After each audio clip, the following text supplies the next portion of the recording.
કેમ છો દોસ્તો? નવા વ્લોગમાં તમારું બધાનું સ્વાગત છે. તો હું આજે એક નવો વ્લોગ લઈને આવ્યો છું. હું બહુ જોરદાર જગ્યા તમને બતાવવા લઈને આવ્યો છું, જ્યાં કામકાજ ચાલુ જ છે. તો ચલો હું તમને બતાવીશ. જો મોઢે બોલી લઈશ તો તમને ખબર નહીં પડે, એટલે તમને બતાવો. ચલો બતાવો.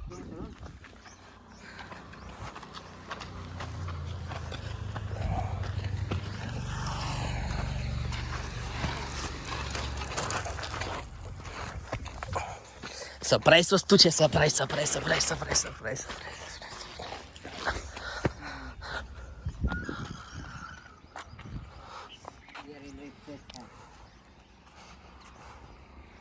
મિત્રો તમે જોઈ શકો છો, આ છે આપણી બુલેટ ટ્રેન જવાની છે ને, અહીંયા આગળથી બુલેટ ટ્રેન જવાની છે.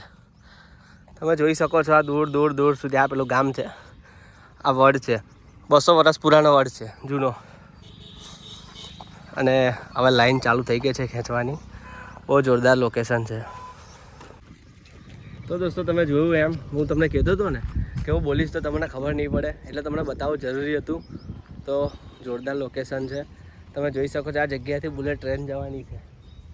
આપણે બહુ નસીબવાળા છે, અહીં આગળથી બુલેટ ટ્રેન જતા જોઈશું. અને ગણનારું છે, એટલે શું કેવું નગીન, આપણે બેસીશું બુલેટ ટ્રેનમાં? જવાનો સવાલ જ નહીં. અને જો તમારે પણ જો ફોટા પાડવા વિડીયો બનાવવા આવવું હોય ને, તો આ જગ્યા આવજો. બહુ જોરદાર જગ્યા છે, લોકેશન પણ સારું છે, બેકગ્રાઉન્ડ પાછળનું સારું આવે છે. બુલેટ ટ્રેન દોડશે આપણે અમદાવાદથી બોમ્બે, બોમ્બેથી અમદાવાદ એટલે વડોદરા વચ્ચે ઊભી રહેશે. તો બહુ જોરદાર મજા આવે યાર. અને ગર્વની વાત કહેવાય કે આપણા ભારત દેશમાં, અને એમાં બી આપણા ગુજરાતમાં, ને એમાં બી આપણા ગામડામાં, આપણા નજીક જ બુલેટ ટ્રેન આવી રહી છે. સરસ પ્રોજેક્ટ છે. તો તમને બતાવીશો, આ થાંભલા છે, અહીં આગળ કામકાજ ચાલુ જ હતું.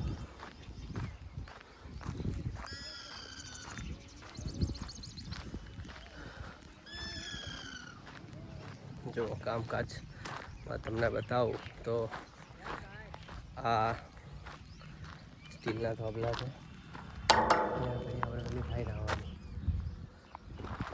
જો તમે જોઈ શકો છો, પાછળ આખી લાઈન તમને દેખાશે. તો બહુ જોરદાર છે. મિત્રો તમારે પણ આ જગ્યા આવ્યું હોય તો મને કોમેન્ટ કરજો કે આ જગ્યા જોઈ છે, તો તમને બતાવીશ. ઓકે, એડ્રેસ આપીશ જલ્દીથી. વિડીયો બનાવવાનું લોકેશન પણ બહુ જોરદાર છે, તમે આવી જ જજો. ઓકે,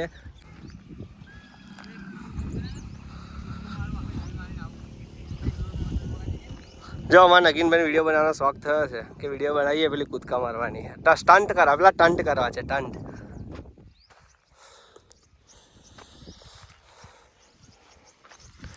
કેવું દેખાય છે આમ આકાશમાંથી? જાને એવું લાગે ડુંગરા પર ચડ્યા હોય ને એવું લાગે, નહીં? Very nice.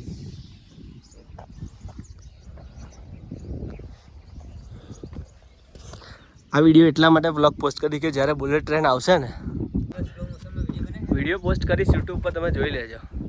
અને આ વિડીયો એક યાદગીરી પણ બની શકે છે. કે કેવી રીતે કે જ્યારે બુલેટ ટ્રેન અહીંયાથી ચાલુ થઈ જશે ને, ત્યારે આપણને એવું લાગશે કે ના યાર, જ્યારે કામ ચાલતું હતું આપણે જોવા ગયા હતા કેવું હતું, અને અત્યારે કેવું થઈ ગયું. એકદમ સ્માર્ટ આપણું ગુજરાત થઈ ગયું, સ્માર્ટ દેશ થઈ ગયો આપણો. અને બુલેટ ટ્રેન આવશે એટલે ગર્વની વાત કહેવાય યાર, કે આપણા અહીંયા આગળથી બુલેટ ટ્રેન જશે. એટલે અત્યારે વિડીયો પોસ્ટ કરો, અત્યારે આવું છે. હવે જ્યારે બુલેટ ટ્રેન આવશે ત્યારે આપણે નવો બ્લોગ બનાવીશું કે બુલેટ ટ્રેન આવી ગઈ છે. એટલે તમે અત્યારે પણ જોઈ લેજો કે અત્યારનું વાતાવરણ કેવું છે, અત્યારની જગ્યા કેવી છે, ને અત્યારે કેવો હાલ છે આ જગ્યાએ. અને પછી બુલેટ ટ્રેન આવશે ત્યારે આપણે નવો બ્લોગ ઉતારશું. તો ત્યાં સુધી વિડીયો આખો જોઈ લેજો, મજા આવશે. ઓકે, તો બધાને જય શ્રી રામ, જય માતાજી, જય શ્રી કૃષ્ણ.